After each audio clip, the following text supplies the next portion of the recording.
بسپ جو پروگرام ہے جس کا شروع میں کہا گیا تھا, وزیر اعظم نے کہا تھا کہ پروونسز مسٹ پارٹیسپیٹ, اس میں ان کا شیئر ہونا چاہیے, لیکن فیڈرل گورنمنٹ نے تو $330 ملین یعنی 90 ارب روپے کے حوالے سے کہا گیا ہے کہ انہوں نے لون لیا ہے فار بسپ.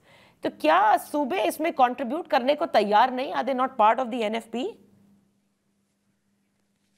دیکھیں یہ جو آپ کو شیئرنگ آف ایکسپینڈیچر اور جو ہم نیشنل فسکل پیکٹ کے ذریعے حاصل کرنا چاہ رہے ہیں, اس کے پیچھے سوچ کیا نادیہ ایک سیکنڈ کے لیے سمجھ لیں.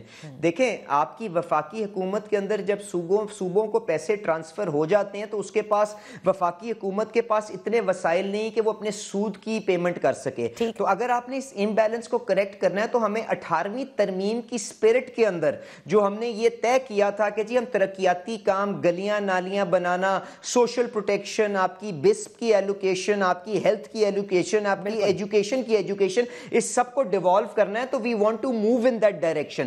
تو ابھی کیونکہ آپ امیڈیٹ اوور نائٹ تو اس کو کر نہیں سکتے, اس لیے شہباز شریف صاحب نے 600 ارب کی ریکارڈ ایلوکیشن بسپ کے لیے کی, کیونکہ پیچھے مہنگائی جب اس ملک کے اندر تھی تو ہمیں ان لوگوں کو, غریب ترین لوگوں کو تحفظ بھی دینا تھا, جانتے ہوئے کہ 1% کے قریب تقریباً آبادی جو 600 ارب کی ریسیپینٹ ہے وہ اسلام آباد کے اندر اور باقی صوبوں کے اندر ہے. تو آہستہ آہستہ as this dialogue continues we will try to shift or co share this responsibility with the provinces, اور اس کے ساتھ ساتھ جو ڈیولپمنٹ کا کام بھی ہے. اگر کوئی ایک سڑک جو آغاز بھی پنجاب میں ہوتا ہے, اختتام بھی پنجاب کے اندر ہوتا ہے, تو یہ وفاقی حکومت کا کام نہیں ہے کہ PSDP میں اس کے لیے وسائل دے. وفاقی حکومت کا کام یہ ہے کہ وہ بڑے بڑے ڈیم بنائے, وہ انرجی کے منصوبے بنائے, وہ ٹرانسمیشن لائنز بنائے, لیکن ملک صاحب ہم نے کام جو ہے وہ صوبوں کو ٹرانسفر کرتے ہیں. آپ نے صحیح کہا, لیکن ہم نے ہمیشہ دیکھا ہے کہ بجٹ کے زمانے میں اتحادی جماعتیں جن کی صوبائی حکومتیں ہوتی ہیں بڑا ناراض ہوتی ہیں کہ وفاق نے ہمارا پروجیکٹ نہیں رکھا. تو کیا وہ ایکچولی تیار ہیں اس چیز کے لیے؟ دیکھیں آئی انڈرسٹینڈ جو آپ بات کر رہی ہیں اور جو پولیٹیکل اکانومی کی کمپلشنز ہوتی ہیں, پر نادیہ اب تو ہمارے پاس وسائل رہ ہی نہیں گئے نا. تو اگر ہمیں اس چیز کی طرف آگے بڑھنا ہے تو وہ ان کی اکوموڈیشن یا وہ منصوبے یقیناً ان کی اپنی جگہ اہمیت ہے, کیونکہ کوئی بھی سیاسی نمائندہ کوئی فضول میں آ کے تو کوئی چیز نہیں مانگتا نا. وہ اپنے حلقے کی ترقی کے لیے اگر کوئی چیز ڈیمانڈ کرتا ہے تو اس کا صحیح فورم صوبائی حکومتیں یا بلدیاتی نمائندگان ہوں گے, تو آپ ان کو امپاور کریں, ان کے تھرو کریں, اور وفاقی حکومت اپنے وسائل کے مطابق اپنی ذمہ داری لے. This is the direction that the country now has to take, because آپ کے پاس وسائل ہی نہیں ہے نادیہ.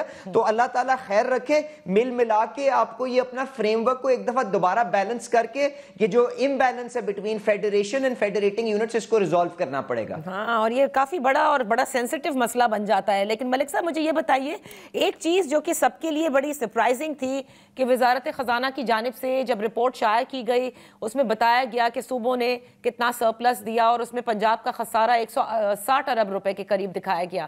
اور اس کے بعد پھر 14 نومبر کو اپڈیٹ ہوتا ہے with all due respect of the statistical discrepancy also, لیکن پھر 40 ارب کا سرپلس آتا ہے. تو یہ بہت ہی سرپرائزنگ ایلیمنٹ تھا. if you would like to please shed some light over it.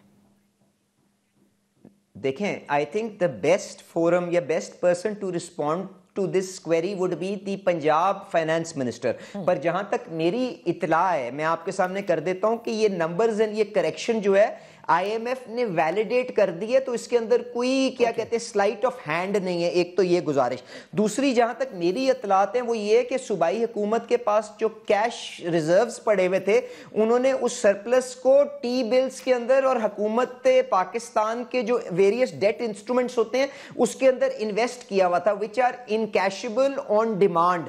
تو جب اس چیز کے بارے میں آئی ایم ایف کو بتایا گیا تو انہوں نے ان انسٹرومنٹس کو بھی کیش کی طرح ہی ٹریٹ کیا, جس سے یہ اسٹیٹسٹیکل کریکشن ہوئی. تو I don't think it is something to be worried about, پر اس کے اوپر بہتر اطلاعات جو ہیں وہ آپ کو صوبائی حکومت اور پنجاب حکومت دے سکتی ہے. اچھا, اور ایک اور چیز جو رپورٹڈلی آئی کہ آئی ایم ایف نے شاید کوئی کنسرن شو کیا ہے of a reported investment by Punjab government in some UAE funds.